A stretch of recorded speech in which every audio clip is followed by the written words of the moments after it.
Hello friends, आज मैं आपको एक ऐसा कंपैरिजन वीडियो दिखाने वाला हूं जो आपने कभी नहीं देखा होगा, ना मेरे चैनल पर ना किसी और चैनल पर। क्योंकि आज इस वीडियो में हम कंपेयर करेंगे दो इंस्टेंट गीजर्स को, जो दोनों ही इंस्टेंट टाइप के गीजर हैं। लेकिन यहां पर खास बात यह है कि एक है टैंकलेस इंस्टेंट गीजर और एक है 3 लीटर टैंक वाला इंस्टेंट गीजर। आज इस वीडियो में हम इन दोनों को पॉइंट टू पॉइंट कंपेयर करने वाले हैं, ये देखने के लिए कि दोनों टाइप के गीजर्स में क्या क्या फीचर्स होते हैं और क्या क्या एडवांटेजेस होती हैं, ताकि आपको ये पता लगे इस वीडियो को देखने के बाद कि आपको अगर कोई इंस्टेंट गीजर लेना है तो आपके लिए इन दोनों टाइप के इंस्टेंट गीजर्स में से कौन से वाला ज्यादा बेटर है। 3 लीटर टैंक वाले इंस्टेंट गीजर और टैंकलेस इंस्टेंट गीजर के कंपैरिजन के लिए सारा सेटअप यहां पर मैंने रेडी कर लिया है। आप देख सकते हैं दोनों ही गीजर्स को मैंने अलग अलग एनर्जी मीटर से कनेक्ट कर रखा है, ताकि इन दोनों का लोड आपको अलग अलग दिखा सकूं। और पानी का जो सोर्स है, जो इनलेट वाटर है, वो मैंने सेम रखा है ताकि टेम्परेचर में कोई वेरिएशन ना आए इनलेट वाटर के। तो चलिए अब इनका कंपैरिजन पॉइंट वाइज शुरू करते हैं। लेकिन यहां पर मैं आपको एक बात बहुत ही पहले क्लियर कर दूं कि ये ब्रांड का कंपैरिजन बिल्कुल नहीं है। कभी आप समझ जाओ एओ स्मिथ या बजाज का ये कंपैरिजन है, ये टेक्नोलॉजी का कंपैरिजन है। टैंक वाले गीजर और टैंकलेस गीजर में क्या फर्क होता है, ये इस चीज के ऊपर बेस्ड है वीडियो। तो प्लीज इसको ब्रांड के कंपैरिजन में बिल्कुल भी ना देखें। तो चलिए अब फटाफट से शुरू करते हैं।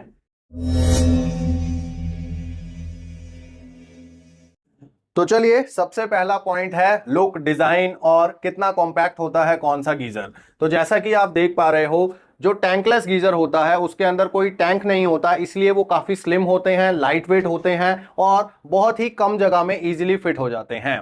लेकिन जिन गीजर्स के अंदर टैंक होता है, बेशक 1 लीटर का हो, 3 लीटर का हो, 5 लीटर का हो, वो कंपैरेटिवली बल्की होते हैं, भारी होते हैं और इनको कहीं पर अगर आपको लगाना है तो एक स्पेशल स्पेस चाहिए होता है। चलिए अब इनकी वर्किंग के आधार पर इनका कंपैरिजन करते हैं। तो सबसे पहले ऑन ऑफ करने का तरीका देखते हैं। दोस्तों, जैसे कि ये वाला गीजर है जिसमें टैंक होता है, इस गीजर को यहां बटन से ही हम ऑन या ऑफ कर सकते हैं और कोई ऑप्शन नहीं मिलता है। आप देख सकते हैं जब मैंने बटन ऑन किया है तो गीजर ने हीटिंग शुरू कर दी है, इंडिकेटर भी यहां पर ग्लो हो रहा है। अब सिर्फ मुझे अगर इस गीजर को बंद करना है तो मैं यहीं से कर सकता हूं और कोई ऑप्शन नहीं है। ठीक है, अब मैं ये टैप ओपन करूं, बंद करूं, चालू करूं, इससे कोई मतलब नहीं है। जब तक ये बटन यहां से ऑन रहता है तब तक ये गीजर ऑन ही रहता है। लेकिन दोस्तों, अगर टैंकलेस गीजर है वहां पर कहानी बदल जाती है। वहां पर भी आपको बटन तो चाहिए ही होता है, लेकिन जैसा कि आप यहां पर देखोगे, बटन मैंने ऑन कर दिया है, गीजर पे भी यहां पर लाइट आ गई है, बट स्टिल अभी लोड जो है वो शुरू नहीं हुआ है। जिसका मतलब ये है कि यहां से बटन ऑन करने के बावजूद भी ये अभी स्टैंड बाई मोड पर है। और एक अच्छी बात यह है कि जैसा यहां पर आप देख भी रहे हो, पावर का यहां पर एक बटन मिल जाएगा आपको। ये पावर के बटन से आप इस गीजर को यहीं से ऑन ऑफ कर सकते हो। आप देख सकते हो जैसे ही मैंने बटन को टच किया तो ये गीजर अब ऑफ हो गया कंप्लीटली, मतलब एक तरह से स्टैंड बाई मोड पे चला गया। और अब जब मैंने प्रेस किया इसको तो अब ये पानी की हीटिंग करने के लिए बिल्कुल रेडी है। बट अभी भी ये ऑन नहीं हुआ है, यानी कि इसका हीटिंग एलिमेंट अभी भी ऑन नहीं हुआ है, सिर्फ सर्किट यहां पर ऑन हुआ है। और उस चीज को आप यहां पर बड़े ही आराम से देख सकते हो साफ साफ। लेकिन अब बात ये आती है कि ये गीजर ऑन कैसे होता है। हमने सब कुछ ऑन कर दिया बट स्टिल ये गीजर ऑन क्यों नहीं हुआ। तो ये एक बहुत ही खूबी है इस गीजर की कि ये गीजर सिर्फ एक ही कंडीशन में ऑन होता है, और वो है ये टैप जब मैं ऑन करूंगा तब ही यहां पर लोड आपको दिखेगा। और ये चीज मैं आपको लाइव दिखा देता हूं। तो पहले इसका थोड़ा टेम्परेचर मैं आप करता हूं। तो यहां से देखो, जैसे ही यहां पर मैंने टैप को ओपन किया, आप देख सकते हैं रीडिंग्स जो है यहां पर आने लगी। आप देख सकते हैं लोड साफ साफ यहां पर आपको दिख रहा है। तो जब तक ये टैप ओपन रहेगा तब तक यहां पर लोड आएगा, यानी कि तब तक ये हीटिंग करता रहेगा।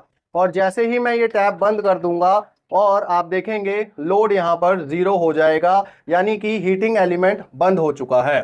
तो यहां पर आप साफ साफ समझ सकते हैं जो इसका हीटिंग एलिमेंट है वो टैप से कंट्रोल होता है। इसमें एक सेंसर लगा होता है, उसकी मदद से वो उसको ऑन ऑफ करता है। जैसे ही टैप को ऑन करते हैं तो हीटिंग एलिमेंट ऑन हो जाता है, जैसे ही हम टैप को बंद करते हैं हीटिंग एलिमेंट ऑफ हो जाता है।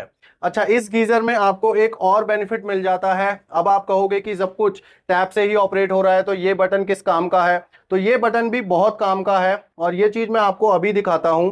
अगर आपको इस गीजर से गर्म पानी नहीं लेना है, नॉर्मल ही पानी लेना है, जिस टेम्परेचर से इसमें इनलेट जा रही है वही पानी आपको इस टैप से लेना है, तो आप इस बटन को यहां से बंद कर दीजिए, यानी कि इसको ऑफ कर दीजिए। और अब आप देखिए जो पानी आएगा वो नॉर्मली पानी इसमें से घूम के आ रहा है, क्योंकि लोड यहां पर बिल्कुल नहीं चल रहा, गीजर बिल्कुल बंद है, जो आप यहां पर भी देख सकते हो और यहां पर भी देख सकते हो। तो होप सो आपको समझ आ गया होगा कि टैंकलेस गीजर पे जो पावर का बटन होता है उसका क्या काम होता है। अब हम बात करते हैं हॉट वाटर टेम्परेचर की, क्योंकि हॉट वाटर लेने के लिए ही तो इंस्टेंट गीजर हम लगवाएंगे। तो कौन सा गीजर किस तरह से हमें हॉट वाटर सप्लाई देता है, सबसे पहले हम इस वाले गीजर की वर्किंग को समझेंगे। दोस्तों, जैसा कि मैंने आपको बताया कि इस गीजर को बटन से ऑन या ऑफ ही किया जा सकता है, इसमें टेम्परेचर कंट्रोलिंग के लिए आपको कोई सिस्टम नहीं मिलता है। और ज्यादातर इंस्टेंट गीजर्स इसी तरह के आते हैं जिनमें टेम्परेचर कंट्रोल आप नहीं कर सकते आउटपुट वाटर का। तो यहां पर आप देखिए कि जैसे ही हम इस टैप को ओपन करेंगे तो यहां पर जो हीटिंग है वो चालू है, और यहां पे भी आप देख सकते हैं इंडिकेटर आ रहा है। ये मैं आपको पहले भी बता चुका हूं कि टैप ओपन हो या बंद हो, इसने अपना लोड लेना ही लेना है।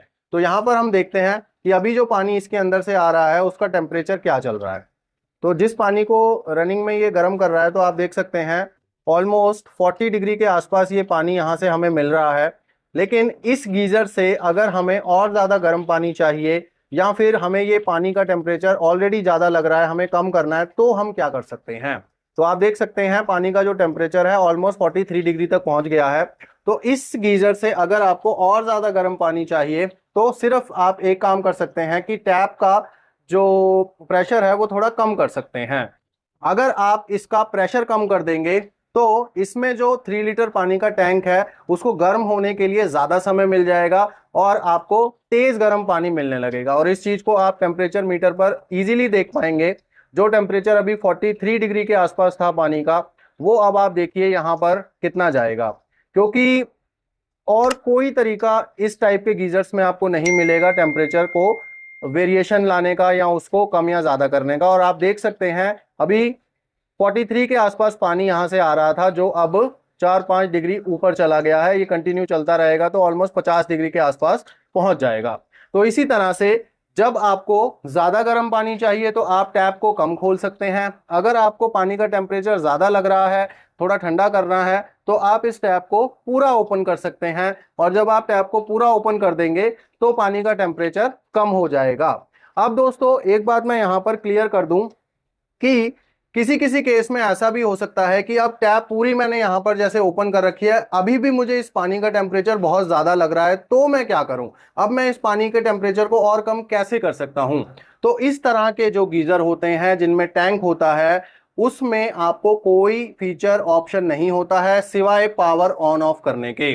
तो इन गीजर्स में आपको इसको सिर्फ बंद ही करना होगा, और जब पानी का टेम्परेचर ठीक हो जाए तो आप उस पानी को यूज कर सकते हैं। और अगर आपको ऐसा लगता है ज्यादा ठंडा आने लगा है तो दोबारा से ऑन कर सकते हैं। यानी इस गीजर को ऑन ऑफ करके आप पानी का टेम्परेचर एक ऑप्टिमम कर सकते हैं, या फिर वाटर प्रेशर से काम चल रहा है तो आप उससे भी चला सकते हैं। तो ये तो हुई इस तरह के गीजर की कहानी जिसके अंदर 1 लीटर, 3 लीटर या 5 लीटर का टैंक होता है।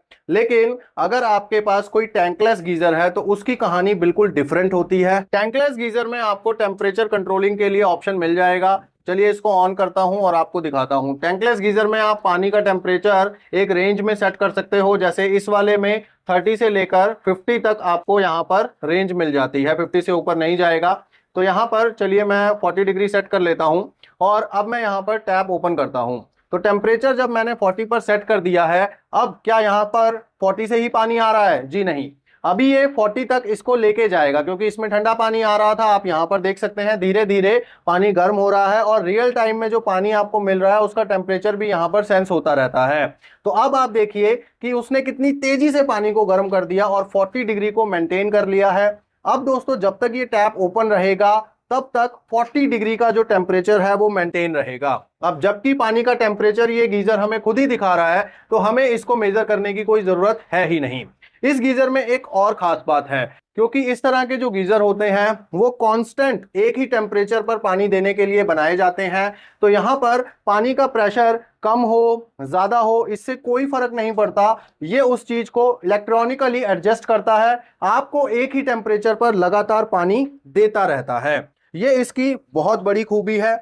और यहां पर एक चीज मैं और बता दूं, जब आपने मान लो 40 डिग्री या आपके बियरेबल के अनुसार जितना भी सेट किया हुआ है, तो जब भी आप इस टैप को ओपन करेंगे तब इतने ही डिग्री से पानी ये देगा, ऐसा नहीं होगा कि बहुत ज्यादा गर्म पानी आपको देगा। तो उस चीज से क्या होता है, जब भी आप पानी में हाथ डालेंगे तो आपको उसी टेम्परेचर पर पानी मिलेगा जितना आपने सेट किया होता है। जबकि थर्मोस्टेटिक वाले जो गीजर होते हैं उनमें क्या होता है, जब आप टैप बंद कर देते हो तो वो बहुत ज्यादा जब पानी गर्म हो जाता है तो ऑटो कट कर जाते हैं, तो जब फिर आप उनका टैप खोलते हो तो हाथ जलने का खतरा रहता है उनमें। लेकिन इसमें ऐसा नहीं है। और इसमें एक चीज और है, मान लो पानी का यूज खत्म तो यहाँ पर आप टैप को बंद कर दीजिए, जैसे ही टैप बंद हुआ तो आप देख सकते हैं बिजली भी बंद हो गई।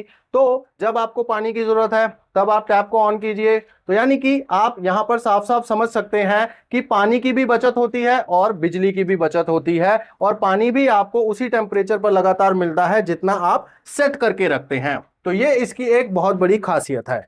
अब बिजली बचत की बात हो ही रही है तो एक और बढ़िया फीचर आपको बताता हूं जो इसमें आपको मिलता है, इस टाइप के गीजर में आपको नहीं मिलेगा। चलिए पहले मैं इसको ऑन करता हूं, और ये चीज मैं आपको पहले भी दिखा चुका हूं कि इसमें आपको जब भी ये बटन आप ऑफ करें ऑन करेंगे और जितनी देर ये ऑन रहेगा, ये गीजर 3000 वॉट का लोड लेता ही रहेगा।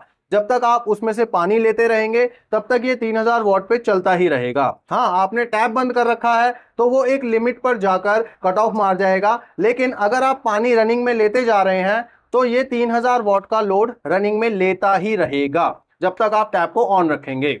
लेकिन इस वाले गीजर में कहानी अलग है। इस गीजर में आप टेम्परेचर को सेट कर सकते हो। अब मान लो मैं पहले हाईएस्ट पे सेट कर लेता हूं, नहीं पहले हम करेंगे इसको 35 पे सेट करते हैं। अब 35 पे जब हम सेट करेंगे इसे, तो अब यहाँ पे आप देखिए पानी का जो फ्लो है वो मैंने ऑन कर दिया है। और अब आप यहाँ पर देखिए कि पानी जो हमने पहले 40 पे चलाया था तो उसको अब इसने ऑप्टिमाइज किया और 35 पे लेके आया। और अब यहाँ पर आप देखिए दोस्तों, हालांकि बजाज का ये गीजर 3 किलोवाट के लोड के साथ ही आता है, इसके बॉक्स पे भी आपको लिखा हुआ मिल जाएगा, लेकिन आप मीटर पर साफ साफ देखिए कि ये गीजर मल्टीपल लोड्स पे चल सकता है। 1200 वॉट पर चलता हुआ आप इस गीजर को अभी देख रहे हैं। ठीक है, जैसे ही आप यहाँ पे टेम्परेचर को और इंक्रीज करेंगे तो आप देखिए यहाँ पर इसने अपने लोड को भी इंक्रीज कर लिया है। तो यानी कि ये इस तरह से काम करता है कि आपको जितना ज्यादा गर्म पानी इससे चाहिए तो ये उतना ही लोड डालता है अपने हीटिंग एलिमेंट पर। और ज्यादा अगर आप देखेंगे, मान लो अब इसको चलो 50 ही पे सेट कर लेते हैं, तो आप देखो 50 पे मैंने यहाँ पर सेट किया इसको, और अब आप देखिए ये गीजर भी जो अभी 1200 वॉट पे चल रहा था ये भी पूरे 3000 वॉट का यहाँ पर लोड ले रहा है। तो आप साफ साफ यहाँ पर देख सकते हैं कि जो टैंकलेस गीजर होते हैं ये गीजर कितनी ज्यादा बिजली की बचत करते हैं, क्योंकि ये वेरिएबल या फिर मल्टीपल लोड्स पर चल सकते हैं। आपको कांस्टेंट हॉट वाटर सप्लाई देने के लिए उसी टेम्परेचर पर जो आपने यहां पर सेट किया होता है। अगर आपने इस तरह का कोई गीजर लिया तो उसको डायरेक्टली आप सिंक में नहीं यूज कर सकते, ना ही वॉश बेसिन में, क्योंकि इसमें टेम्परेचर कंट्रोलिंग का कोई ऑप्शन नहीं होता है। और जब आप इसको टैप बंद रखते हैं तो ये ऑटो कट ऑफ हो जाता है, और जो ऑटो कट ऑफ होता है वो ऑलमोस्ट 75 डिग्री के टेम्परेचर पर होता है। तो मान लीजिए ये गीजर आपने यहाँ पर बंद कर रखा है, ऑटो कट ऑफ हो रखा है, अब आपने वॉश बेसिन में हाथ धोने हैं, तो आपने जैसे ही नल को खोला तो आपको बहुत ज्यादा तेज गर्म पानी निकलेगा गीजर में से जो आपके हाथ हार्म कर सकता है, जला सकता है। तो अगर आपको कोई ऐसा गीजर लेना है जिसका डायरेक्ट आउटलेट आप सिंक में रखना चाहते हैं तो आपको इस तरह का गीजर लेना होगा, क्योंकि इस तरह के गीजर में आपको टेम्परेचर सेटिंग का ऑप्शन मिल जाता है, जिससे आपको हमेशा जब भी गीजर चलेगा या जब भी टैप चलेगी उसी टेम्परेचर पर पानी मिलेगा। तो ये इसका एक बहुत बड़ा फायदा हो जाता है आपको। अब मान लीजिए जैसे ये टैप है, मान लीजिए कि ये सिंक है या वॉश बेसिन है, तो डायरेक्टली अब मैं इसको ऑन करूंगा तो मुझे कोई डर नहीं है कि इसके अंदर से कितना तेज पानी निकलेगा और मेरे हाथ जला देगा। लेकिन इस गीजर में ये डर हमेशा बना रहता है, क्योंकि इसमें पता नहीं लगता है कि कब गीजर कट ऑफ हो रखा है और कब वो हीटिंग मोड पे है, क्योंकि हर किचन में तो अब ये एनर्जी मीटर लगा नहीं रहेगा जिससे आपको पता लग जाएगा इस चीज के बारे में। तो ये एक पॉइंट है, तो इसको आप जरूर कंसीडर करें क्योंकि ये सेफ्टी से रिलेटेड है। और बाकी सेफ्टी फीचर्स की अगर बात करें तो ये गीजर आपको जैसा कि मैंने बताया कि टैप से ही ऑन ऑफ हो जाता है, तो करंट वगैरह लगने का कोई टेंशन ही नहीं है, बार बार ऑन ऑफ करने की कोई टेंशन ही नहीं है। इसमें भी सारे auto cut, thermal cut off सब फीचर इसमें भी होते हैं, वही सारे फीचर आपको इसमें भी मिल जाते हैं। लेकिन इसमें थोड़ा सा एक पॉइंट जरूर रहता है कि अगर आपको इसको बार बार ऑन ऑफ करना पड़ रहा है और आप पानी में काम कर रहे हैं तो गीले हाथों से आपको बटन ऑन ऑफ करने में खतरा रह सकता है। लेकिन इसमें तो सारा काम टैप से ही होना है, तो इसमें वो खतरा नहीं रहता है। अब बात करते हैं हम वारंटी की। तो वारंटी की अगर बात करें तो इस टाइप के जितने भी गीजर्स होते हैं इनमें हीटिंग एलिमेंट के ऊपर ज्यादातर 2 साल की वारंटी आपको मिलती ही मिलती है, और जो इनके अंदर इनर टैंक होता है उस पर 5 साल की वारंटी कंपनी देती है। लेकिन इंस्टेंट गीजर्स में टैंक होता ही नहीं है, इसलिए इन्हें टैंकलेस गीजर बोला जाता है। तो अगर मैं इस गीजर की बात करूं पर्टिकुलर, तो बजाज वाले इस गीजर पर 2 साल की वारंटी देते हैं जिसमें इसके ऑलमोस्ट सारे पार्ट्स ही इंक्लूड रहते हैं। अब बात करते हैं प्राइस पर। तो प्राइस दोस्तों इसका थोड़ा सा ज्यादा है। अब आप अगर वीडियो यहां तक देख लिया तो आपको समझ आ भी गया होगा कि इसमें फीचर्स भी ज्यादा हैं, लेकिन बहुत ज्यादा वेरिएशन नहीं है, दोनों में डिफरेंस नहीं है। इस तरह के गीजर जो 3 लीटर टैंक के साथ आते हैं ये आपको लगभग 3000 की रेंज में मिल जाते हैं, और इस तरह के जो गीजर हैं ये आपको 3500, 4000, 5000, 6000, 7000, 7-8 हजार तक भी मिलेगा। वो डिपेंड करता है कि कितने किलोवाट का है। लेकिन अगर मैं इस मॉडल की बात करूं तो ये 3 किलोवाट वाला मॉडल है, ये आपको 3500 से 4000 की रेंज में आसानी से मिल जाएगा अमेजोन पर। अब हम बात करते हैं कि अगर इस गीजर में कोई प्रॉब्लम आ जाए, खराबी आ जाए, तो क्या होगा, कैसे हमें पता लगेगा। तो दोस्तों ये जो गीजर होते हैं इस तरह के या फिर बड़े गीजर होते हैं, इनमें अगर कोई दिक्कत आ जाए तो आपको पता नहीं लग पाता है, बस गीजर काम करना बंद कर देता है या फिर करंट आने लग जाता है पानी में, बस यही होता है। बाकी आपको पता नहीं लगता है कि खराबी क्या है। लेकिन ये जो पर्टिकुलर बजाज का गीजर है इसमें एक तरह से आप कह लो कि ये स्मार्ट गीजर है। इसमें एरर कोड्स आ जाते हैं इस डिस्प्ले के ऊपर, और 4 तरह के एरर कोड्स आपको मिलेंगे। उन चारों के अगर उन चारों में से कोई भी एरर कोड आता है तो आप खुद से ही समझ सकते हैं कि इस गीजर में क्या प्रॉब्लम आ रही है और उसको आप इजीली ठीक करवा सकते हैं। लेकिन मेंटेनेंस कॉस्ट कौन से गीजर की ज्यादा पड़ेगी, ये भी एक बहुत ही इंपॉर्टेंट पॉइंट है, क्योंकि गीजर तो हम एक बार खरीद लेंगे लेकिन उसको मेंटेन भी तो करना पड़ेगा। तो यहां पर आपको मैं साफ साफ बता दूं कि ये जो गीजर है ये इलेक्ट्रॉनिकली स्मार्ट गीजर है। इसमें बहुत सारी चीजें लगी हुई हैं, पीसीबीज हैं अंदर, डिस्प्ले है, बटन्स हैं, मतलब बहुत कुछ है इसमें। तो यहाँ पर अगर ये गीजर खराब होता है तो कंपैरेटिवली इसका मेंटेनेंस कॉस्ट ज्यादा आएगा। इसका मेंटेनेंस कॉस्ट बहुत कम आता है क्योंकि उसमें जो पार्ट्स यूज किए जाते हैं वो इजीली मार्केट में अवेलेबल होते हैं, एक दूसरे में भी लग जाता है, थर्मोस्टेट वगैरह। लेकिन इसमें ऐसा नहीं होगा, ये ब्रांड से ही आपको रिपेयर कराना पड़ेगा, तो ब्रांड ज्यादा पैसे ही चार्ज करते हैं, ये हम सब जानते हैं। तो ऐसे में इस गीजर में फीचर्स बहुत हैं, इसके कन्वीनियंस बहुत है, लेकिन उसके मेंटेनेंस कॉस्ट भी ज्यादा है, तो इस बात को भी आप ध्यान रखें। तो होप सो अगर आपने ये वीडियो यहां तक देख लिया है तो आपको अंदाजा हो गया होगा कि आपको किस तरह का इंस्टेंट गीजर अपने लिए लेना चाहिए।